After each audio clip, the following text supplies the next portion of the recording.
For you, sorry, you get to sit next to the We're computer. happy to be here. All right, so you should be good to go.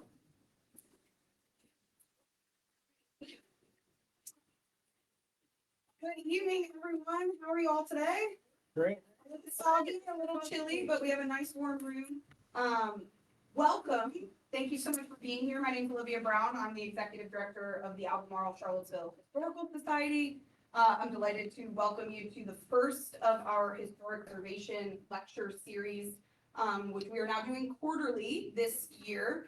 And very excited for Jody's talk this evening. First, you'll have to bear through a few remarks, so you'll have to bear with us. Hopefully, we'll get to Jody, and you'll get to hear the wonderful things that he's going to talk about. This program series is a partnered series. We have done a few of these, I think 3 last year, and it's a partnership, not just ACHS, but we are in partnership with Preservation Piedmont, and both the City of Charlottesville Historic Resources Committee and the Albemarle County Historic Preservation Committee. All 4 groups came together and wanted to bring more knowledge and education about historic preservation to folks in our community.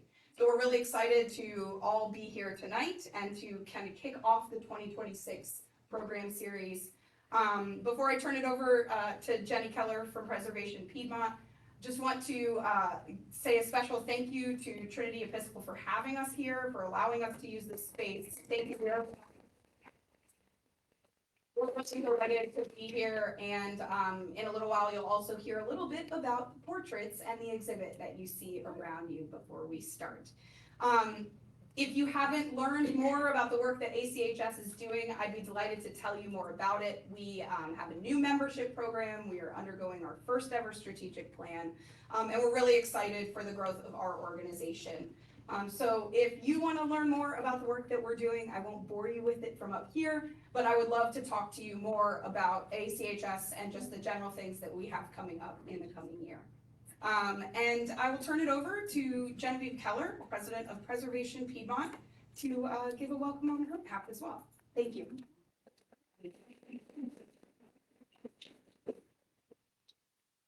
So good evening to everyone. It's great to see you here tonight. As Olivia said, this is a series that is co-sponsored by 4 groups, and that just makes me ecstatic that all 4 groups are coming together, because we can all do so much more if we do it together than just as individuals or individual entities. And we're all dealing with various aspects of history or historic preservation or the environment. Our organization has been around since the 1990s. We're primarily an advocacy organization and education, and we are all volunteers. We don't have any staff. In the last couple of years, we became the custodians of the Woolen Mills Chapel, which we are trying to get back in more usable shape. It's an individually protected property in the city of Charlottesville and is also part of the Woolen Mills Conservation District. It was recorded decades ago for the Historic American Building Survey, so that is one of the major things we've been working on, but we haven't let down on advocacy. We've been following the development of Albemarle County's comprehensive plan, the city's comprehensive plan, and revisions of its zoning code through the years. Those are the kinds of wonky things that we often do. I see many of our members here, many of our donors here, and we thank all of you for doing that. And we have a number of board members. So if you're a board member or a former board member, raise your hand. These are people who are really very strong. Write letters. We've been monitoring what's been happening in the General Assembly, and I'm, with my fingers crossed, happy to say that probably there will be another round of funding for the BIPOC Fund, Black and Indigenous People of Color Fund from the Commonwealth of Virginia, which is really very essential to programs like this that Jody's going to tell you about. And I'm just so happy that John Mason could be with us today. And thanks to all of you, like Olivia, if you'd like to talk about Preservation Piedmont, be more involved, or know what we're up to, please feel free to talk to me or any of these people that raise their hands. Thank you.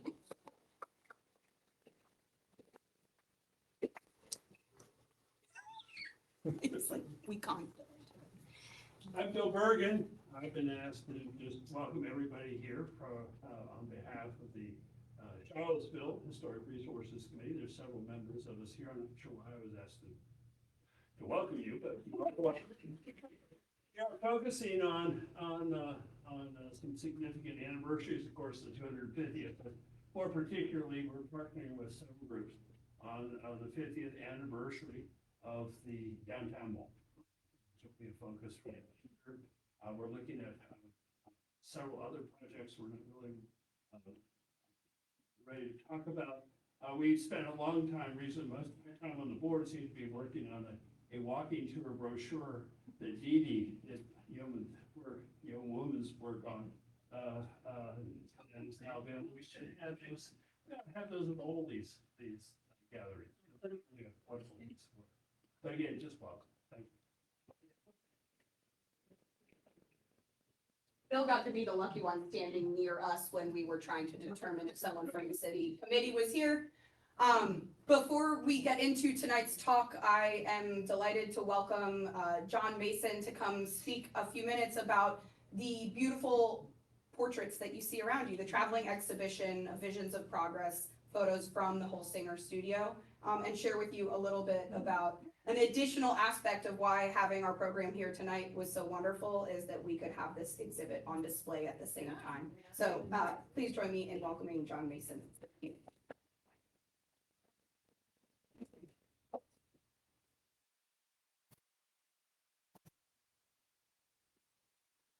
I don't really need this, but I feel better standing behind it. Thank you, Olivia. Thank you, Jody, for allowing me to just say a few words about the portraits that are on the wall. And thank you to Pastor Cass of Trinity Church for inviting the Holsinger Studio Project to put these portraits up as part of our traveling exhibition. So I know that a lot of you know that this exhibition was at the University of Virginia for the entire academic year, 2022, 2023. Over 10,000 people saw it when it was there at the S. It was the largest exhibition ever for the Special Collections Library Gallery. And since then, it's been traveling around. And we, the Holsinger Studio Portrait Project, we because it takes a village. One member of the village is Worley Martin, standing there in the back. We had a number of others, including some really intrepid undergraduate researchers who helped us tell the story of the people that are in the portraits. So the portraits come from the Holsinger Studio collection that's owned by the University of Virginia. There are 10,000 glass plate negatives, and among those 10,000 negatives are about 500 African-American portraits. The Holsinger Studio is the biggest studio in town of any sort. They did all kinds of photography specializing in portraits. If you know Charlottesville, you know where Mel's Restaurant used to be. The Holsinger Studio was in the same lot as that. Now, the Holsinger Studio, it's a big studio in a small town, so they have to cater to all kinds of clientele, and that included African Americans, treating African American clients very, very well. You know, the word clearly went out to the African American community that if you go to the Holsinger Studio, they treat you nice. These are good white folks. And there are a number of family connections that you will find in the portraits. So, you know, Charlottesville spent a lot of time thinking about Charlottesville in the era when the statues went up, the Jim Crow era. But there are a lot of other eras that were layered and sandwiched in American history. And one of them was the era of the New Negro. And one of the things that's amazing about these portraits is you do not see Jim Crow in them. You don't see it. It's just not there. What you do see is the New Negro era, and in a couple of others you see the Jazz Age being born. So the New Negro era, that was what people called it at the time. There were people who were self-consciously New Negroes in the city of Charlottesville. They wrote manifestos. They published them in newspapers. That's how we got there. And it was a sense of progressiveness, a sense of progress, a sense of overcoming the past. It focused on entrepreneurship, education, striving, respectability, and also making the claim to the constitutional rights that should have been theirs by right. So the portraits We had 10,000 glass plate negatives. We also got the ledger books from the studio. The ledger books identified everybody in the photograph. And that'll, now, once you've got a name and you know that that person was in that studio on, say, February the 15th, 1915, then you can start doing stuff. You can start finding them in the census, you can find their birth and death certificates, you can find their military records, you can find them in the city directory. You can start putting a life story together, which then allows us to not simply show a photograph, but to embed these people in history. The history of this place, and by this place I mean Charlottesville, Albemarle, and Nelson, which is where most of the people came from. I also mean the state of Virginia, I mean the United States of America, and finally I mean the world. At least one veteran up here, FAIA Johnson, I think is over there. FAIA Johnson served in France in World War I. Like most African-American soldiers, he did see combat and served heroically. And like most African-American veterans, came back thinking that he had a blank check that American for his service, and sadly, like most, were disappointed not to be rewarded for their service. In any case, these portraits are great, and we have a catalog. So if you see me after the talk, we've printed up business cards with the URL, the internet address to which you can go and download our catalog for free. It's a beautiful PDF. Looks really great on a big computer screen. We also have some free brochures in the back. It explains and gives some context to these photographs, and hope you take one of those too, and tell your friends. So, thank you. Thank you. How long is this? Well, that's up to Pastor Cass. Yeah. And, you know, look, it's been a lot of different places. It's been to the the Black History Museum of Virginia, which is in Richmond. It was there for a month and a half. It was at Westminster Canterbury. It was at Northside Library. After Trinity, it's going to Charlottesville High School. We just want to get the word out because we believe that these portraits can change the way that people see history, can change it literally, but also change it metaphorically, the way they see history. So, thanks, Olivia.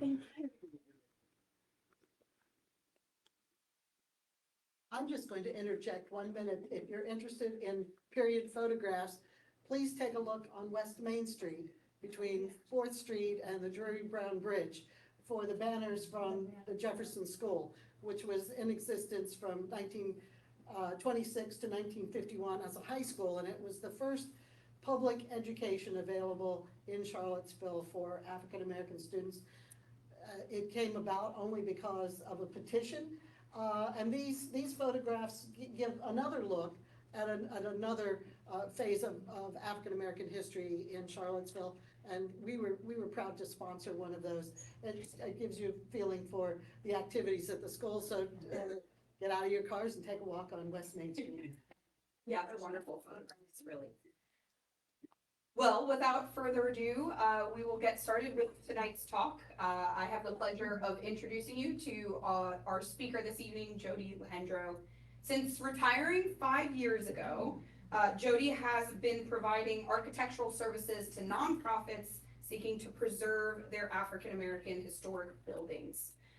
Previously, for 16 years, he was historic preservation architect at UEA, and before that had his own preservation architectural practice for 18 years. His architecture degree is from Virginia Tech, and his master's in architectural history is from the University of Virginia. And tonight he'll be speaking on preserving Black history in rural Virginia. Thank you, and help me welcome our speakers tonight.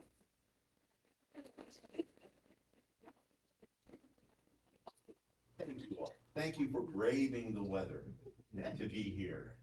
I got several emails about, well, I don't know. And my wife's not here too. She couldn't make it from Roseanne. So, as Olivia said, 6 years ago, 5 years ago, I retired.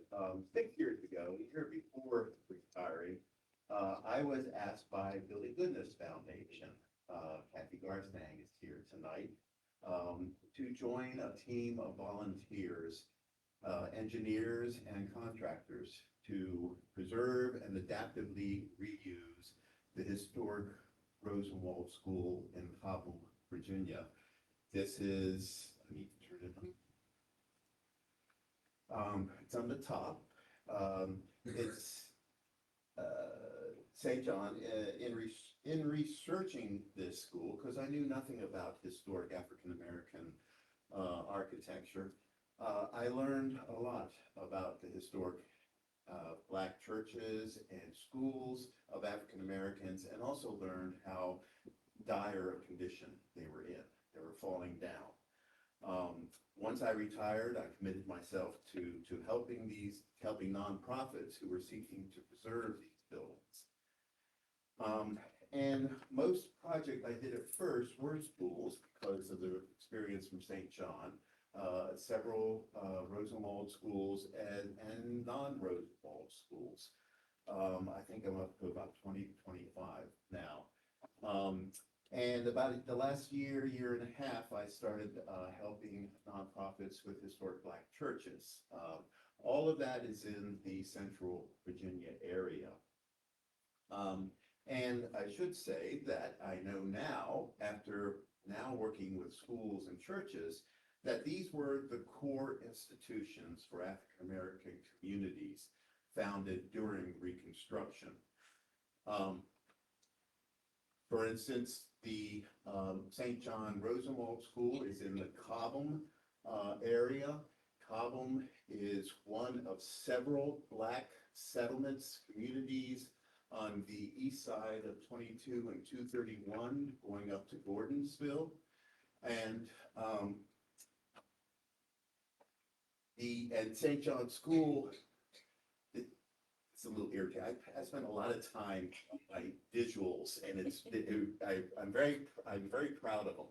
But when you go from making them on a Mac and showing them through a PC, they don't like each other, and so I get bleed over. So if you see that sort of thing, just know it's a PC. It's the computer. It's the computer's fault. Okay. So you see the St. John Baptist Church is right next to St. John's School, both the core institutions of this small Black community. Cobham, like I said, was one of several Black communities on this east side. They formed just on the other side of the road from former plantations, where it's noted in research that the land is better on the west side of 231 at the foot of the mountains than it is on the east side. So this was a way where there was a mutually beneficial relationship set up after emancipation, Blacks being allowed to settle in communities on the east side and still having jobs at the former plantations on the west side. Nia Bates wrote a master's thesis about the Black communities left out of the historic district in this area, and as a result, Piedmont Environmental Council is now surveying a number of these Black communities. Another example is Union Ridge. It's on Hydraulic Road in the near Ivy Creek and part of Ivy Creek Natural Area, the Riverview Farm.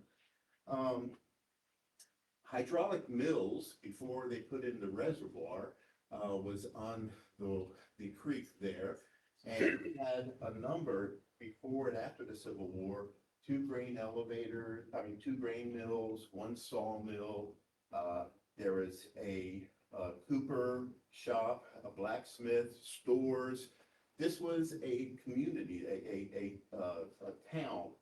And to quote the Central Virginia Historic Researchers website, in 1868, 6 Black men joined forces to purchase a 50-acre tract near hydraulic mills, which they then divided. By 1891, there were almost 60 Black landowners in this Union Ridge community. Union Ridge Baptist Church was founded in 1868. The building dates from about 15 years later.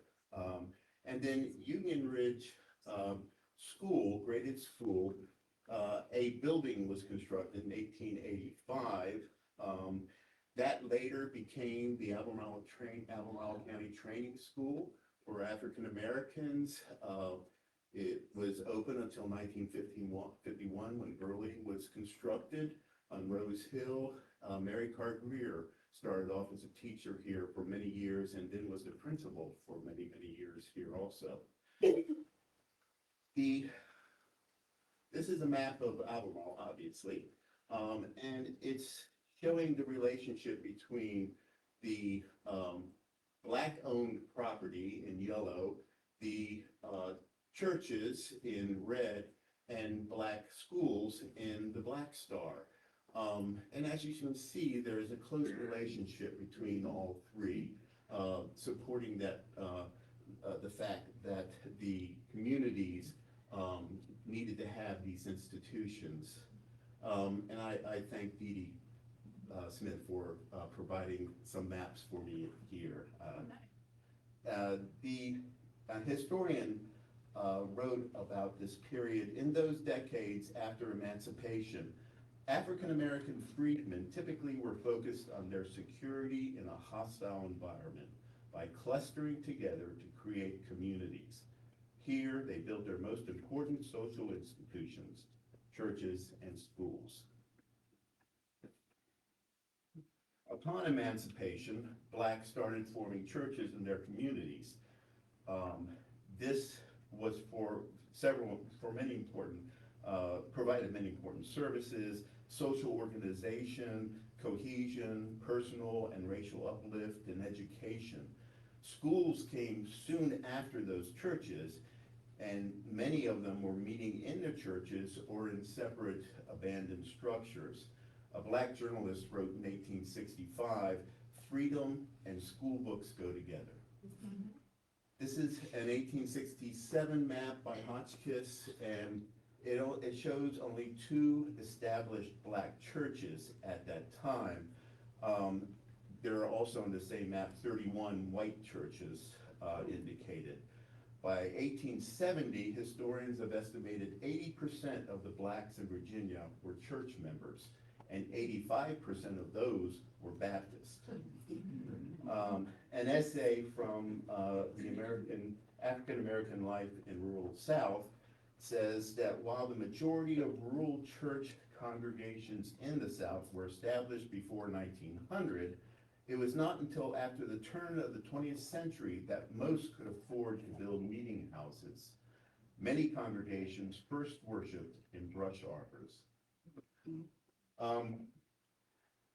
These are just some of the approximately 40 historic Black churches in the county. Typically, they are founded soon after emancipation, but then constructed probably 20 to 40 years typically after the church was founded. And I'm going to talk about a few projects. Mountain View Baptist Church is an abandoned Black church in Batesville. The Ruritan Club in Batesville took on taking care of the Black cemetery that's associated with the church. And then a couple of years ago, decided to help with the church itself, with the approval of some of the still surviving members of the church. The Ruritan Club is hoping to turn it into a community asset at some point. But there are 2 trustees still alive and they don't like each other. So they're having a hard time making progress with that. But anyway, this shows a picture on the right-hand side of the church back before the road was widened. And this is a photograph, of course, of the interior of the church when we started work, and a drawing of the layout. As you can see, it has a number of mid-20th century changes to it, including the lay-in tile ceiling, a screen separating a large chancel from the sanctuary. There is 4x8 sheets of paneling over top of the wainscot. And there's a center aisle in the church. In actual fact, once you strip away the 20th century items, changes, what you have is a very simple rectangular space, a heightened ceiling, interior finishes of beadboard, painted tongue and groove beadboard. The wainscot is beadboard also, but in a vertical position. And what was that large chancel area with the screen was actually just a simple raised platform for the preacher at the focus at the end. Also, originally, there were 2 doors into the space because it's such a wide church. This is Mount Carmel. Ursuline's here.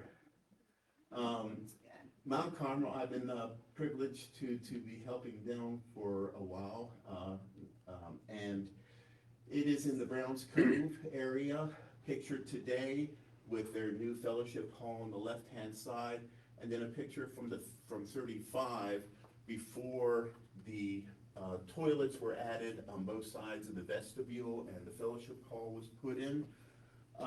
But the interior of the sanctuary is wonderful. It is all historic material in here. Beadboard, again, that is going to be the common materials for interiors, interior finishes. Wonderful cove ceiling. The wall beadboard is laid up in a chevron pattern that adds decoration to the walls. There was a hung chimney here. It was in the middle of the space. By hung chimney, I mean from the ceiling of the sanctuary up, it's a masonry chimney. It's built on top of wrought iron angles or straps that are between the ceiling joists, and then below that was a sheet metal flue that went down to a cast iron stove. And that was typical for, I found that, well, I'll show you. But at this church, they have a wonderful record of the changes that went through, that it has gone through. And then from my crawling around under and over and up, I can trace the fact that the building as it is now, the 1888 fellowship hall was put on at that time, 96. The 2 toilets were put on in 1975. About the chancel was enlarged to what it is now. But in 1931, that chancel actually replaced this apsidal end to behind the preacher's platform, but that's when they put the bell tower on. Originally, this church was just a simple rectangular space with this apsidal end, a raised platform for the pastor. And Spring Hill Baptist is on the Route 53, just before you pass over the line into Fluvanna County. A wonderful, small little church that was actually founded well before 1890. But the building itself appears to have been constructed in 1890. And again, crawling around and up, it's obvious to me that we have a sequence of construction that goes from 1960 is when they put on the wooden stoop ramp and then this corner office up here. Then in 1920s, when they made an expansion to the chancel and put those curved steps up to the preacher's platform.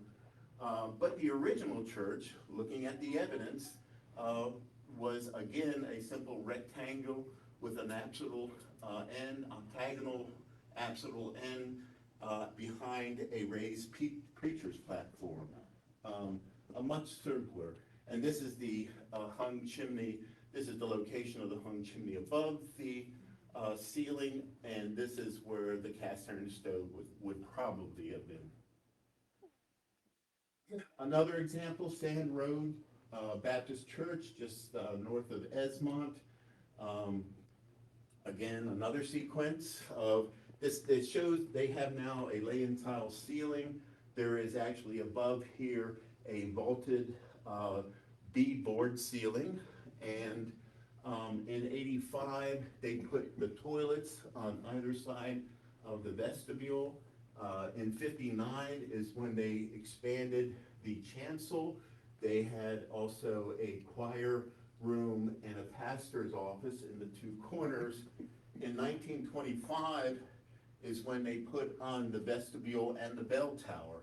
Originally, they were not there. 1910 building, again, a rectangular space with the apsidal end. And this wonderful Mount Olivet Baptist Church in Whitehall, sweet church. Today, it has a part of the sanctuary that has a low partition separating out a small fellowship area. They have put on an addition in '85 for toilets and a kitchenette. In '65 is when they built the corner office next to the chancel, and then in 1910, actually the front vestibule is a later addition. In 1896, when it was constructed, rectangular apsidal end. So characteristics of these churches that this is a small sampling. I'm not saying this is what every church, black church in the United States and the South looks like, but from what I've been looking at, these were auditory spaces that were designed to hear and see the pastor. They were not performance spaces. This was for the spoken word, and that's what was emphasized. They are large, tall, rectangular boxes and gabled roof for the sanctuaries, centered on one short side, the entrance, and centered at the opposite end, the pulpit. Not always, but occasionally a bell tower and a vestibule are part of the original construction. That was the case in one of the churches, the Batesville Church. Construction is wood balloon framed, collaborative exterior, and interior this painted tongue and groove beadboard finishes. Sheet metal roofing, but at Mount Carmel Church and at Spring Hill Church, found evidence that both of those buildings had wood shingles originally. This is at the turn of the century. So that seems late, but clearly that was still part of the vernacular construction techniques. And then any kind of ornamentation, it's very minimal ornamentation. If there is any, it's usually at the windows and doors, and it's a type of either Gothic or Romanesque type of ornamentation. For comparing the floor plans for the churches that I have looked at,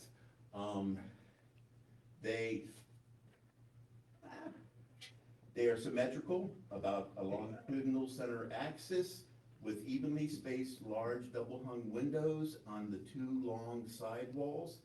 There's a center axis focus of the entire building upon the pastor's pulpit, which is on a raised platform. There's a simple communion table that is in front of the pulpit platform. And in the churches that I have examined, for the most part, not all, but most of them, have this octagonal apse forming the chancel end of the building behind the preacher's platform And I'm sure it's there to provide light for the preacher at the pulpit. And any vestibules, bell towers, and large chancels for choirs and deacons were added later as the wealth of the congregation increased, and as the desire for having large choirs and musical instruments and get an organ and get a piano and that sort of thing came about.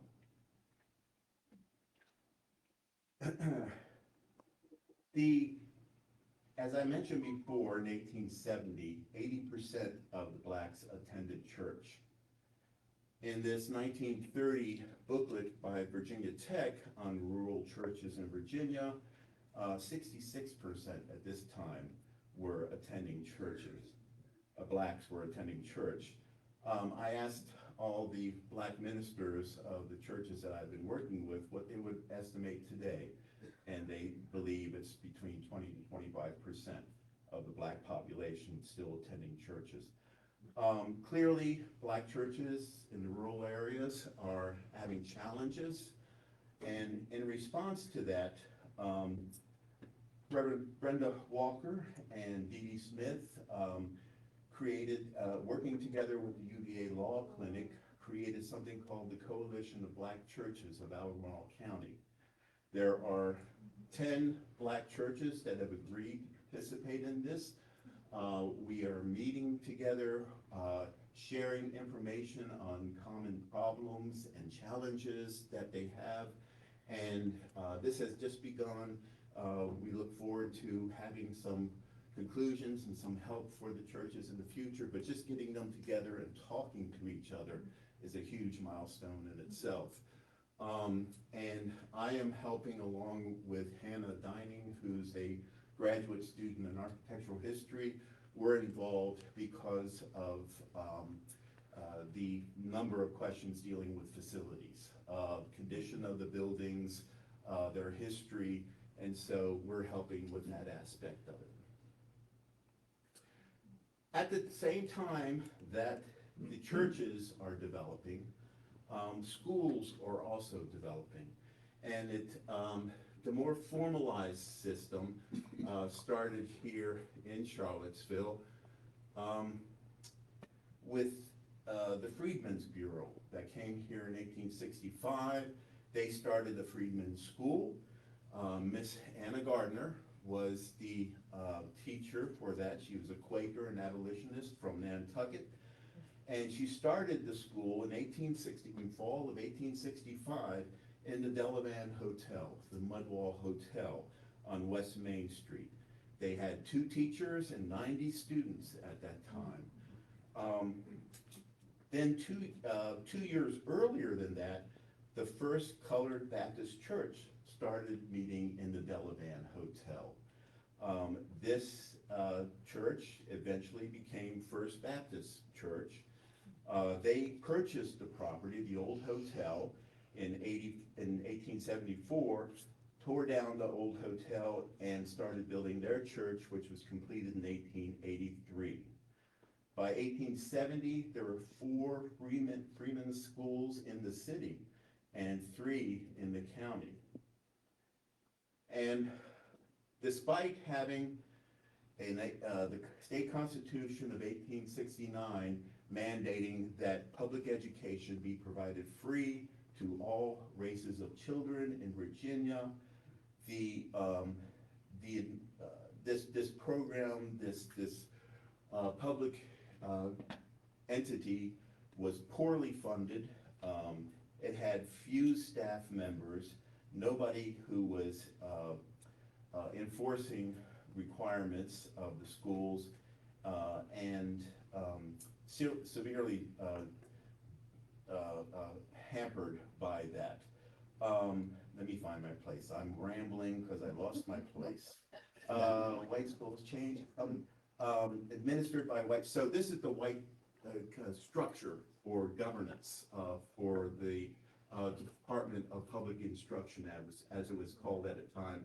Henry Ruffner, head of it, and then from there it went to the counties. In the county there was a superintendent of education, who only receive half-time pay or part-time pay. And then he had a board made up of 3 trustees from each of the magisterial districts in the county. They were not paid at all, so they tended to be wealthy, well-to-do white landowners from the county. With a structure like this, that's white from the top to the bottom, what little money got to the counties all went to white schools. None of it was going to black schools. And as a result, these are the schools that were, the African Americans were having their children learn in. The responsibility for teaching their children fell upon the black communities themselves, but they wanted an education so badly that they made the kind of sacrifices necessary to provide teachers and buildings and let their children go to school. They met in either, and also in churches. The teachers barely knew more than the students. There were no books, and the education was meager at best. And these are all, I should have mentioned, these are all photographs from Jackson Davis's collection that's at the University of Virginia. He was the first superintendent of black schools in Virginia, and the first such position in the entire South. And he was an amateur photographer. There are more than 5,000 images that are just fascinating to go through. But from here, then we go, if you know, go now, walk over to the county school board here in town, and you walk down the halls. You'll see pictures of very well-built black schools in the county that are constructed based upon state-of-the-art pedagogical principles. So clearly something happened, and these are constructed from 1915 to 1935. Something happened between the shacks and the derelict buildings that you saw before from 15 years earlier to this point. And what happened was the progressive era. This was a tremendous movement through the country whose aim was to improve and reform substandard social conditions, and it was a reaction to all the abuses that happened in the late 19th century as a result of the huge industrial complex, the growth of the population with immigrants coming in, the physical growth of the country itself expanding, and of course you've all read about the monopolies, the union busting, the terrible things that were happening to immigrants, the slums that were being created. So there was this movement that was trying to improve things. And there was really no more substandard place in the country than the South. With the rampant poverty, illiteracy in the South, the health issues, the resulting alcoholism, child labor in the mills. The South became the target of a number of philanthropies created by Northern industrialists. And these are just some, and these are all that are all targeted towards education of Southern whites and blacks. And many of these are specifically for educating Southern blacks. Jean's Fund, the Rosenwald Fund, probably the 2 most significant funds to assist the rural blacks. And Rosenwald Fund, most of you probably know about this already, a collaboration between Booker T. Washington, the president of the Tuskegee Institute, and Julius Rosenwald, Jewish president of Sears Roebuck, and who had worked himself up from his immigrant family coming into this country, selling newspapers on the streets, to becoming the president of Sears. He had an affinity for what Washington was teaching for African Americans and being self-reliant and learning trades. So he was on the board of Tuskegee. Washington convinced him to pay for a few schools to be built around Tuskegee for the rural African Americans. It was Washington who recognized that that was the huge need in this country at that time. And that was so successful that over the 20-year period until 32, they constructed over 5,000 schools for African Americans in the rural South. There were over 380 in Virginia that were constructed. A third of them still exist. Here in Albemarle County, we had 7 Rosenwald schools. 5 of them still exist. 3 of those 5 have been converted to houses. But we then have St. John's School, and then Newtown School out in the Greenwood area is owned by Mount Zion Baptist Church. The 3, so I should say that just very quickly, I could spend a whole evening talking about the Rosenwald Fund. One of the genius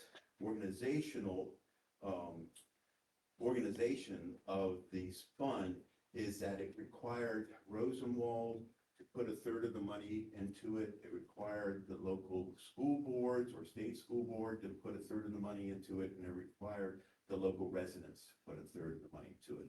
That was to make sure that there was investment by everyone, and they would then be encouraged to continue the school to keep going after Rosenwald leaves by providing teachers and providing maintenance. Of course, the sin of that program is that the African Americans were already being taxed for providing schools that they weren't getting. So they were being taxed twice, essentially, to get schools. The program was in Nashville from 1920, and it was there that they started putting out the Community School Plans book. And these are prototype plans for schools from 1 teacher to 7 teachers. There are 2 orientations for each of the size school. These are 2 that are here in Albemarle County. This is the prototype plan for St. John Rosenwald School. It's an east-west orientation. This is the Newtown School, a north-south orientation. Why there are 2 different plans, 2 different orientations, is so that you would never have the southern sun coming in directly to the classroom. And then there are a number of single teacher schools in Albemarle. Moving on. St. John Rosenwald School. So as I mentioned, Building Goodness Foundation started on this 6 years ago, and it's a 2-teacher east-west oriented school. This is the only photo we have of it while in use from 45, and it was sold in 1954 for when the school was relocated to and consolidated with other small black schools, sold to as a residence. The residence was there until 2002 when there was a fire, and then the church next door bought it, and really bought it for the property so that they could expand their parking lot. And then it was the alumni who started up and started working and advocating for saving the school. And this is before, and it this same space here today. The grand opening was a little over a year ago. It is now the St. John Family Life and Fitness Center, a community center for that part of Albemarle County, and doing wonderfully well. Pine Grove Rosenwald Schools in Cumberland County. It's a two-teacher school also, but this is an early Rosenwald. 1917 was the first year that they started to be built in Virginia.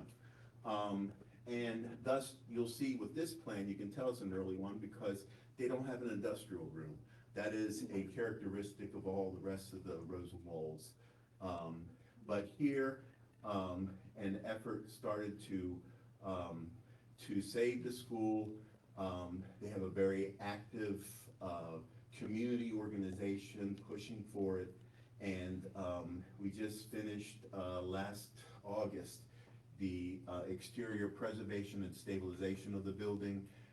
Had to replace the roof, had to replace most of the piers supporting the building, many of the girders, and had to reinforce that roofing structure because there is a slate roof on this building.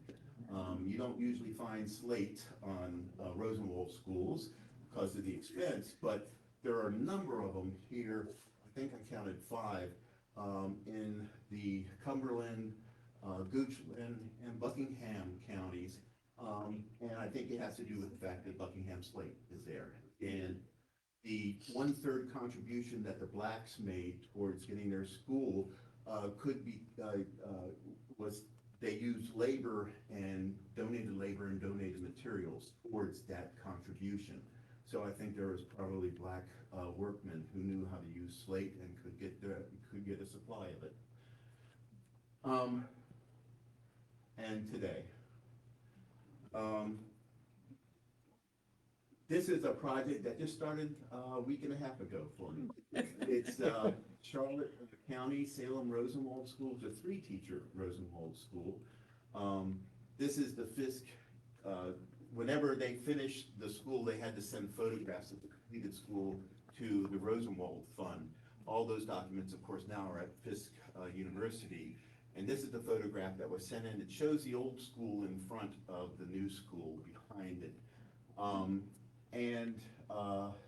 So we have a number of things we're doing here. Just starting, there's the floor plan for it. It follows the floor plan beautifully.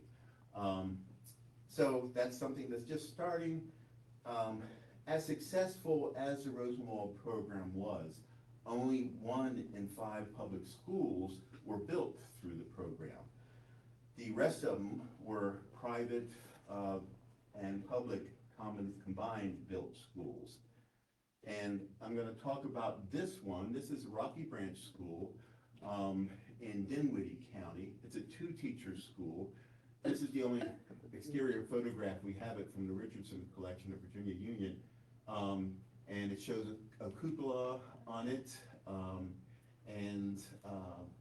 So I'm going to use this as an example of, Olivia said something about this as an educational kind of presentation where you learn something about historic preservation.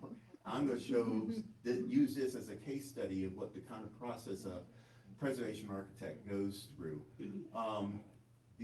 Started this project 4 years ago and spent a day at the county school board. Wonderfully, fortunately, the county has their school board minutes all the way back to 1909. So I spent a day going through them. We had the deed. The deed shows that 1 acre of property was donated in 1913 to the county school board specifically for the construction of a colored school. And this is in the Rocky Branch. It's right next door to Rocky Branch Baptist Church. Again, the 2 institutions for the Rocky Branch Black community. It started off based upon information I found and physical evidence as a 1-room school with a hung chimney at the center and a cast iron stove in the center. Then in 1928, there's a entry in the minutes that says, ordered that the school building known as the Sutherland School be purchased for the sum of $250 to be used as a colored school when moved by the patrons of the Rocky Branch School and made a part of that school. So what happened is that Sutherland School was 2 miles away. This is an old picture of it. The Whites had built a new school, the old school was sitting abandoned, and the patrons of Rocky Branch needed to expand their school. They asked for one of the classrooms from the Sutherland. I have found this over and over and over again in the minutes where the White School Board will respond to a request by the black patrons positively, but always with the condition that they pay for it, and they do it. Even to the point of expanding the teaching year by 1 month. Sure, you can do it, but you've got to pay for the teacher. It's extraordinary. And also I found many references to buildings being moved. This is a picture from Jackson Davis of a school that was cut in half, sawn in half, and getting ready to be put on wagons to be moved to a new location. They moved them around like they were furniture. It's really amazing. So what happened, and this is through, again, the being on site, looking at the evidence. This is the original classroom. They added 2 cloakrooms and a porch about 10 years after building this classroom. And then in 28, they put this other classroom, stuck it to the side. The Sutherland School, I should have mentioned, was built in the 1890s.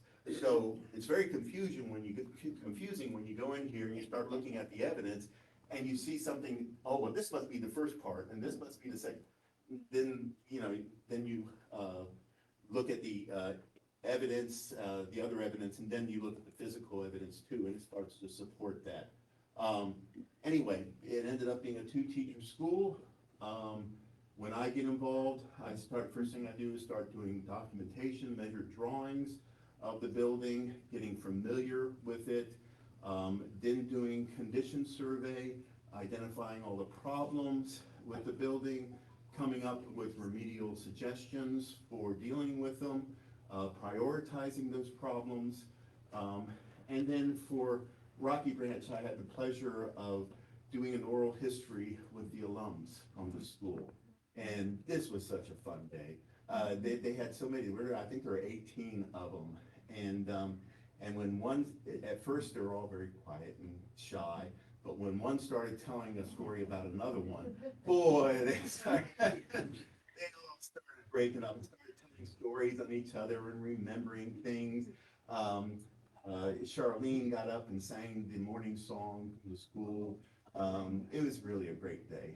But got a lot of great information about the school. And I put that kind of information together in a report. And I then worked with a contractor to come up with construction cost estimates for doing the remedial work. And then use this to go after grants. I've been very successful with getting grants, I think because we know the work that needs to be done, we've researched it, and we know how much it's going to cost, and thus the granting agency appreciates that kind of detail. We got the grant, $288,000, and then I need to do working drawings for the construction, and then do bidding administration, go through a regular architectural process, and then do the construction. And we had a number of things to do here, replacing many of those stone piers. I have found in most of these schools that the piers only go anywhere from 3 inches to 4 inches below the grade. And they're not sitting on any foundations. And when you don't have gutters on the building, the water running off next to those piers, they start to tilt as a result. So that usually requires, and also the roof normally is very undersized structurally for the materials. So, and here we had a number of things to do to reinforce some of the floor joists. Girders had to be replaced. We took all the sashes, numbered them, took them out to a shop where they were repaired, brought them back, and then replaced ropes and pulleys and made them operable again, and replaced the roof to the building. Also, as part of this grant, this was an African American Civil Rights grant, right? Yes. And as part of that, you're required, the building is first required to be eligible for the National Register before you can apply for the grant. We went through that process.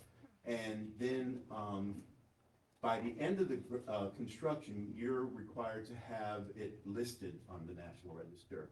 But you can build the cost of hiring a consultant to do the National Register nomination into the grant request.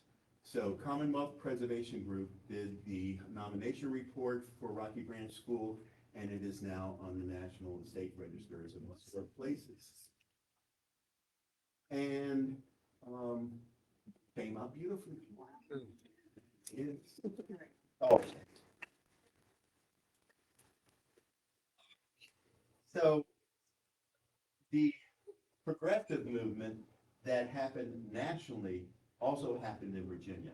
And as a result of it, significant changes were made in the state school system. The Department of Instruction was changed to the Department of Education in 1918. Staff were added. All of a sudden, funds, significant funds were coming out of the legislature for building new schools, including African-American schools. A bill came out of the legislature requiring that every county have a training school, a black high school in it. Jackson Davis becomes the first state superintendent of black schools in 1910.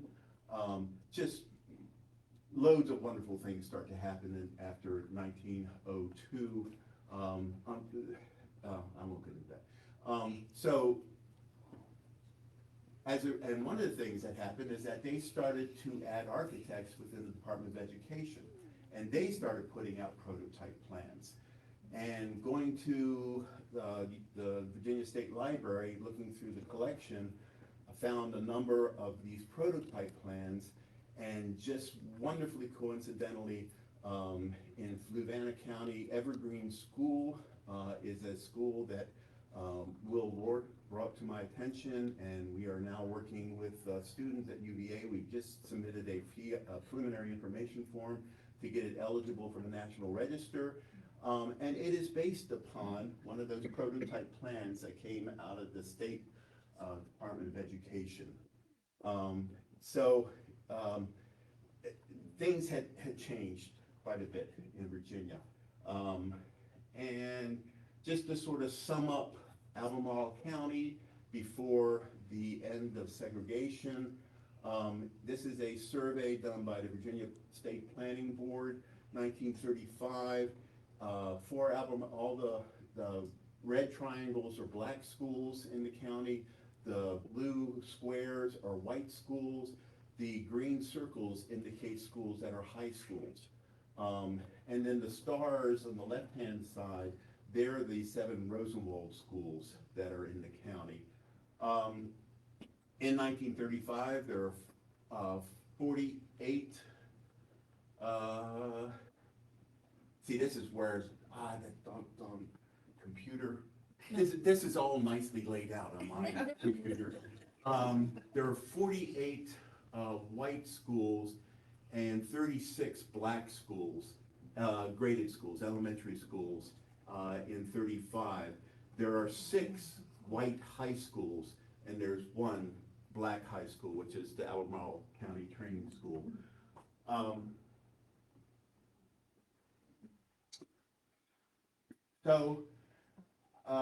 Paying for this. It used to be easier. Well, I say easier. The African American Civil Rights Grant by the National Park Service was a wonderful program. And I've been successful getting 5 of those grants for projects. Unfortunately, that program was disbanded, I think the word is, by the current president when he came into office. So it is no longer available. What is available was something that Jenny mentioned, or Olivia, I forget who, the BIPOC grant, Black Indigenous People of Color grant, that is administered by the Department of Historic Resources for the state. This was created a couple years ago by Governor Youngkin, and it is what's funding the work at the Salem Rosenwald School. It has also funded part of the work at St. John's School. But now, without the National Park Service grant, the competition for this has become fierce. And why these two grants are ones that I focused on is because you were allowed to get the amount of money you needed to do an entire project. Many other grant organizations, you apply for, they have a $10,000 limit, for instance, at CACF, or else you get only a portion of what you ask for, and there you are trying to do your project with only a portion of what you had. These two grants were great. But what happens now? So I'll continue to keep applying to BIPOC for projects. But now, looking to rethink how we do things, looking for small grants, small and local grants, volunteer labor among the churches and the communities, and local service organizations like Building Goodness Foundation. There are two of the 10 coalition churches I've looked at, and there are immediate problems that we can address with just some skilled labor and minimal amounts of money. And Building Goodness Foundation has preliminarily approved these for Workday in the spring.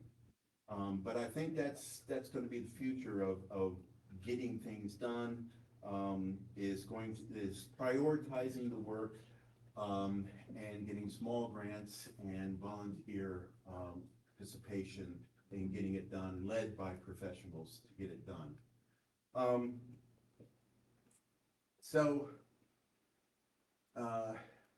These vernacular, simple structures that I've been showing you,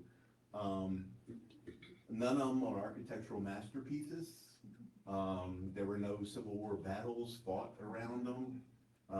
There were no presidents that were born in them. Why save them?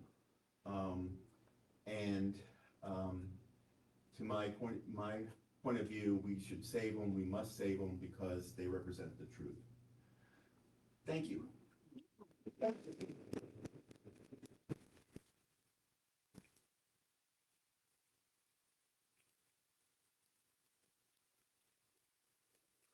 to welcome a couple questions. Have some time, Yeah. folks. Any questions?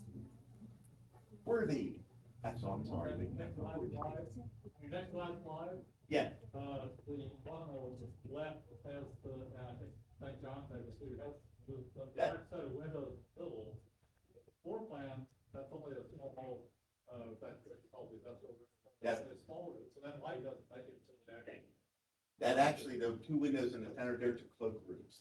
Over, so There's no industrial room. This is one of those schools in that area, 1917, very early Rosenwalds, that there are a lot of them look alike. The hip roof, slate roofing, it has the same plan essentially as the Pine Grove School.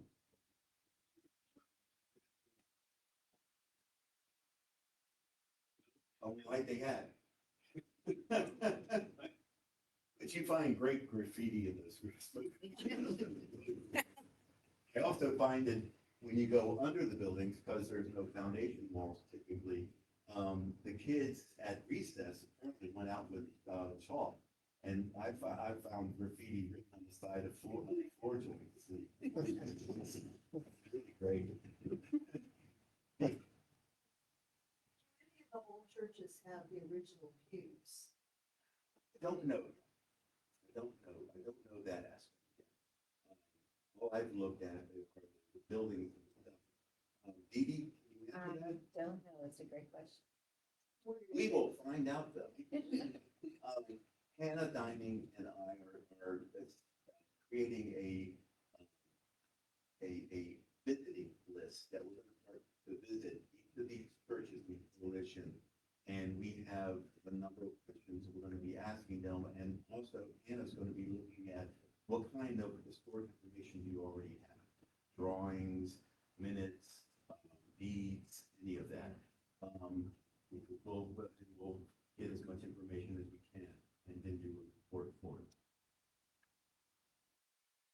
Anybody else?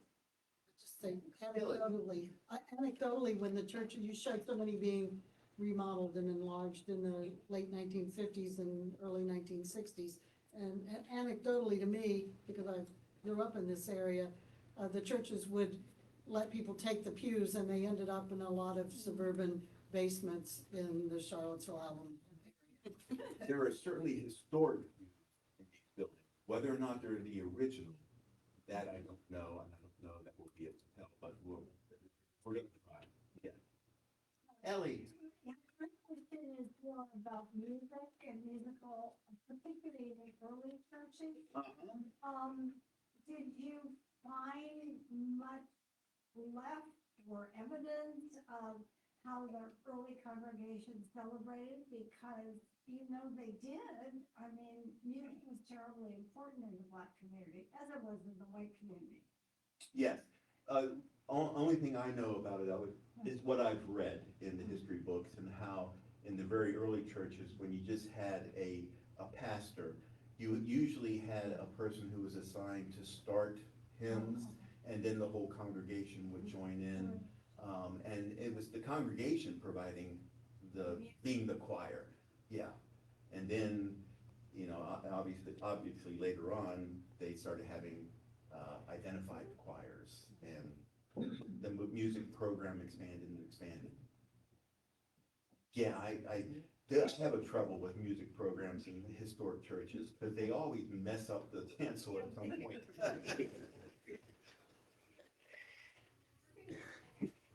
No. Now, there was an organ at Mountain View Baptist Church. Yeah, there's an old pump organ there. Yeah, great. Yeah. Yes, sir. I'm wondering what we know about the churches that have been lost, because obviously the ones that you're catching are the survivors, even though they were in pretty poor shape when you found them. But I live in another rural part of Virginia, and the tragedy often is that all you can find are the foundations. And I wonder whether there's any record of those, and how many have survived and many have not. What immediately pops to mind for me is Zion or Mount Zion, I forget which one it is, in North Garden, which was a 10-sided church, centrally designed church with the pulpit. Pulpit and the preacher's platform in the center. And that was a frame church, and that was actually documented by Ed Lay's student group before it was torn down by the congregation, because they didn't think they could keep it up. And what about the schools, the ruins of the... Oh, ruins of the schools, I know that Ed Brooks tells me they're for Chestnut Grove, Chestnut Hill, in Esmont. The foundations for that old school are still there. But I have not focused on what's left behind. I've been too busy trying to say what was there. So. Can I speak to that? Yes, Actually, yeah, and Dee, it's not the please. schools, but the churches. We found at least 50 in Albemarle County that were built after emancipation, and there are about 44 left. And we know where they were. But those are mostly Baptist. There were some non-Baptist, a few, but most of them is 85%, as you said. Yeah, someone asked me that in another presentation I made about why I didn't show any Methodist, There other weren't a black lot, churches too. But there That's was strange. Presbyterian over by St. John. Yeah. My understanding was that a lot of the African American churches were Methodist. So I'm surprised. Was that particular to Albemarle? They were That's Baptist? what we're seeing. There was a Methodist church in Batesville, Black Methodist church in Batesville, and in the city, there was Yeah, also that's Wesleyan. right. There were more of them after the Civil War, when the missionaries were being paid to come down and start those churches. But African Americans, because the Baptist church required less centralized oversight, and you Right. could create your own church, just splintering off. That's what caused so many black churches. And also the blacks didn't care for the white northerners telling them what to do with their Methodist churches. So, Jody, I have a question about your Batesville, uh-huh, church. Now, was a Baptist church and not? yes. So, I think I got this right. So there was not a center aisle in that church? Aisles that weren't on the side, but they were, a third way in or something like that, you know, there were, yeah. Because that's how the Methodist, the Cove Chapel is and stuff. It's that same configuration. And I think it has to do with the fact that the church has a wide width. If you had a center aisle, you'd be interrupting a lot of people to get to, the end of the pew. No. No. Yes, sir. Zion or Mount Zion? It's Zion. It's Zion? Zion, and it's Baptist, right? Yeah, Zion Baptist in North Garden. And Ed Lay's, class did measure drawings, yes. Sure. Thank you all so much for this.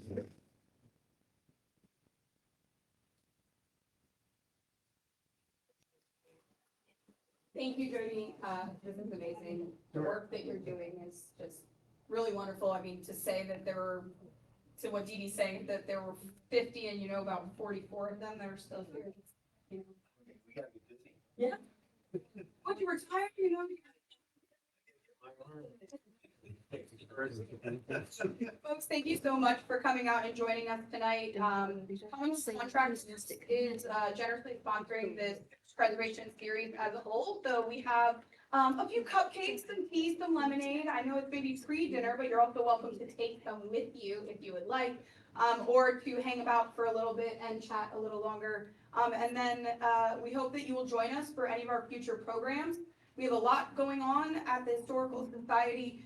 We will have more historic preservation lectures coming up quarterly as well. So if you want to learn more, we do have an email sign-up sheet in the back if you don't get our newsletter or e-news. And we hope that you'll join us at future programs. Thank you so much for being here.